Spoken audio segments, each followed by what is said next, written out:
Hi everybody. I'm sharing the information like the painting. This is a previous painting, and now we am trying to paint the photo on the landscape on the laptop or the iPad. The previous painting we saw, actually the photo is exactly similar the grayish color on the photos. We put some color to distinguish the difference between the painting and the photos. The photos could just deliver something that's a narrative statement about the sea, about a grayish sky, and now we just change the color combination. How we change that? We follow the nature rules.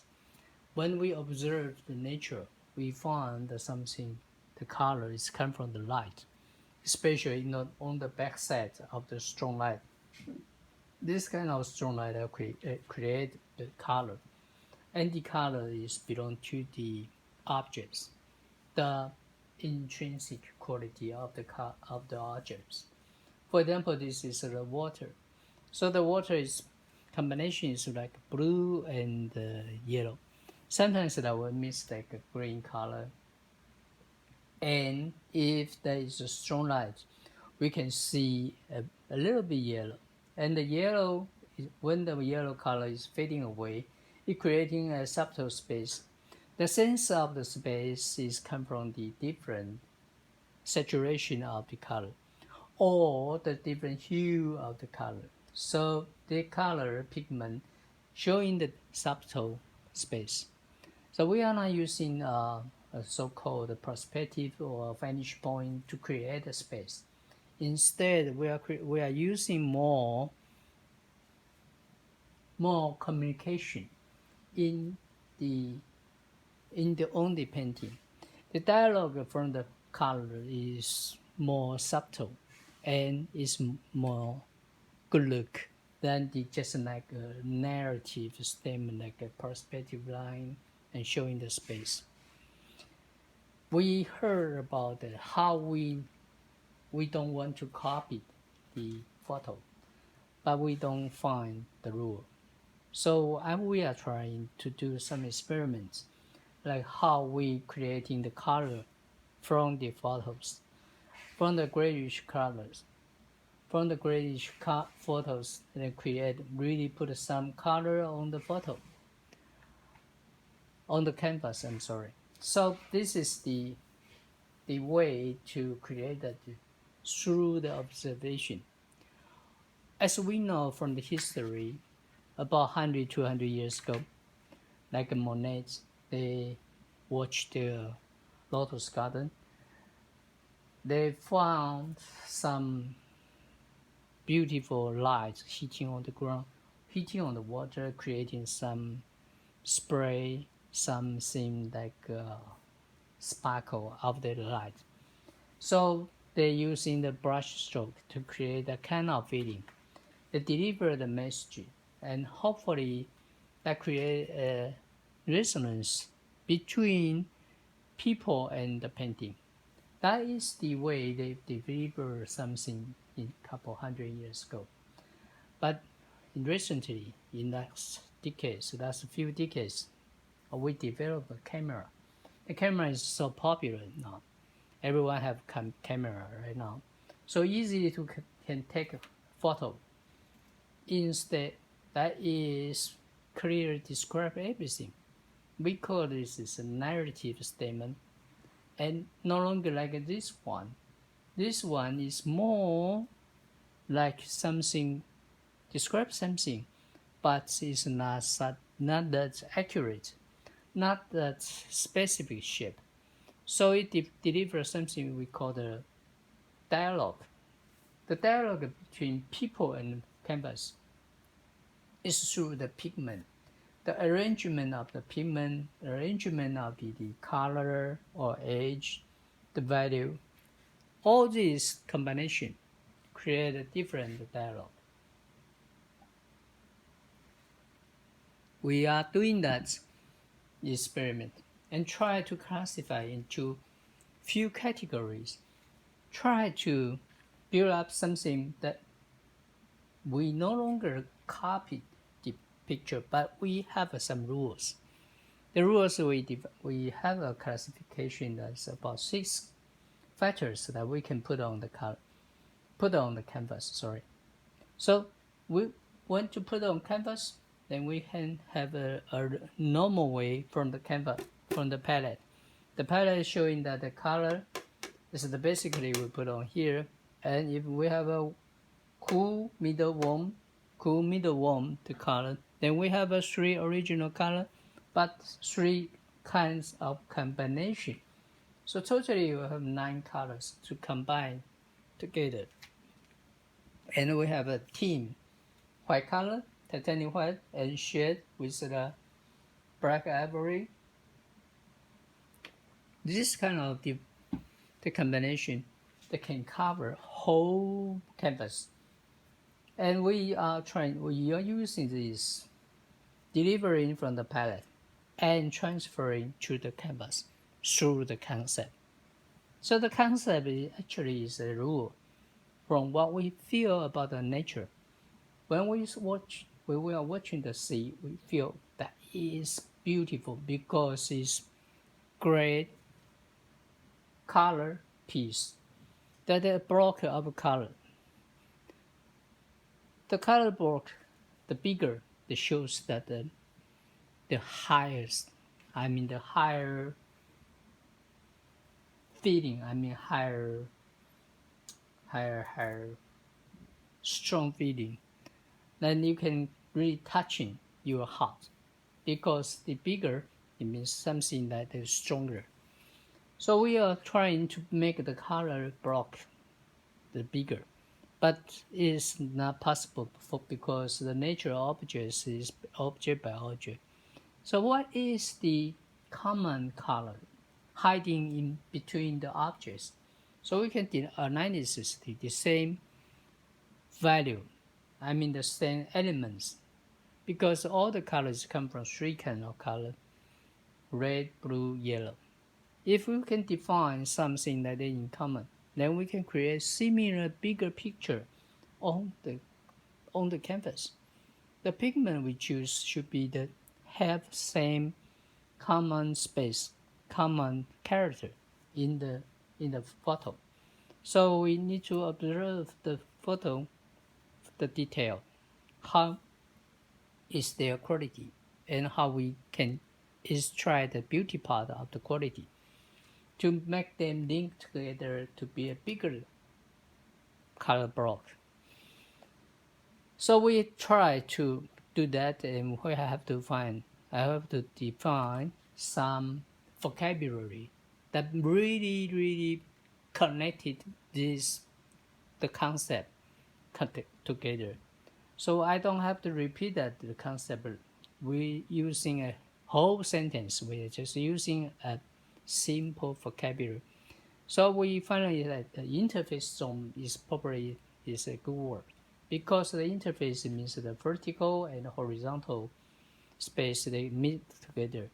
And when we have found the place they meet together, that will always grayish. So it means there is something concave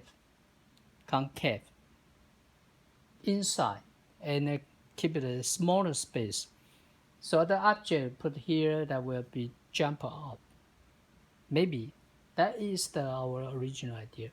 So we try to define the definition of these new words called the interface zone, and try to do some experiment to prove that it's wrong. But unfortunately, after we painted a couple 100 pieces, we found that it's correct, because it's difficult to find it's wrong. Because when we define the interface zone, this wave, the spray, the sea wave, will jump out more than we usually look on the photo. It means that we create something different with the photo. could be very interesting because no one has ever to do that before in last decades or a few decades. So when we are using this, it means that we have a different thinking or logic or methodology to analyze our painting. That's good because through the experiments with errors and trying, and we believe that we definitely will find a basic theory of the new artist. Of the art, we basically defined by the shape, sculpture. We practice from the real life. We are trying to define that we are going to paint the shape. So everything we saw is mostly from the shape. But now, photo is coming and coming more than the real life right now. Everybody is sliding on the machine, sliding on the phone, just using the finger. Their fingers, they can find as many as they want to find the picture. They no longer to see that the picture has any strong attraction to them.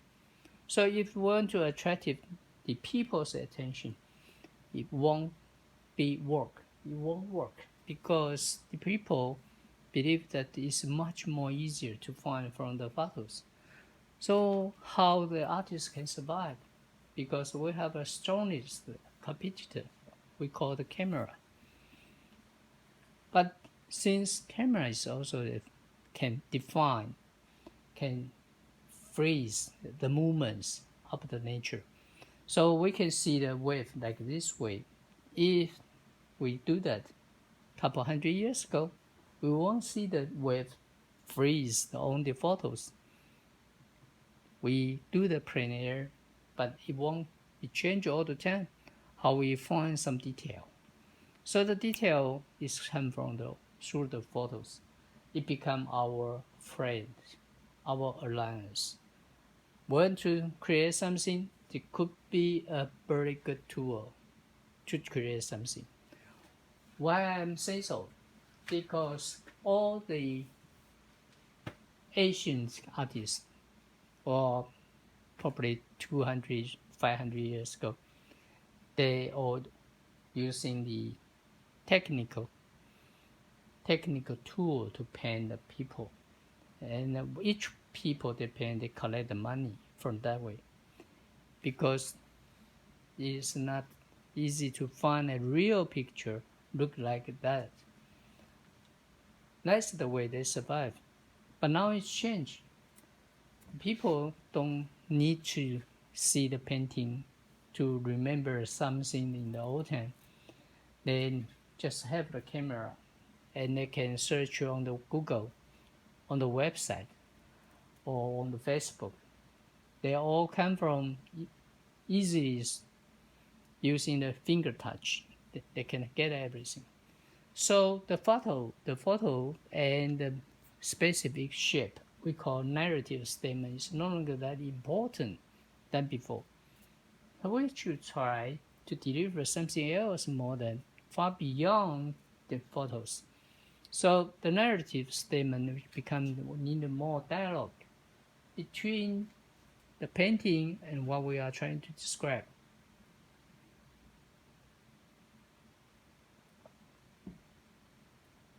This is why This is why we are describing the theory in 6 major elements. The first one, it should be the interface zone, and then brush stroke, then the balance. The other 3 are easy to define from the palette. That's color, value, and edges. The edges is probably the last 2-3 decades. We can find it from the book. Is just found from someone else. And we have this kind of theory. If we combine together, we can create something that's more than photos. The photos just deliver the narrative statement, but our painting will deliver more. It's called resonance. That sometimes the link is the linkage between you and your childhood and your previous time or the time past, but something still remember in your brain. It's subconscious. Sometimes you just standing there, standing in front of the painting. A painting is telling you something, but you are digging out from your brain in deepest way, but some kind of block of color, just a piece, but it just recalled your memory. I saw someone once before. I saw once before that there's someone standing in front of the painting. She's crying. She tell her daughter that the painting is describing where she lived in childhood, in the school life, and she remembered the place. That even the place is in dark nighttime. It's just like a grayish color, but that is she lived. So the painting actually give a dialogue to the people who were watching the painting. When they watched, it just communicate directly to their subconscious. And no one knows that, and no one can find that. So they try to find out why this painting is so familiar or so communicable. It is something that is beyond description. So they walk back and forth, try to find out the piece of information from the pigment, and finally they purchase the painting and hang on their walls and try to find out day by day. Okay, that is the way why the people choose to purchase the painting, because it's really touching, it really communicates, it really have dialogue with the people. Okay, thank you for watching that. The communication between the English and Chinese still need improvement, but I think it's a good, better start right now. Try to translate each time when I finish the Chinese description or demonstration, and I translate the English again. Okay, thank you everybody. We see you next time.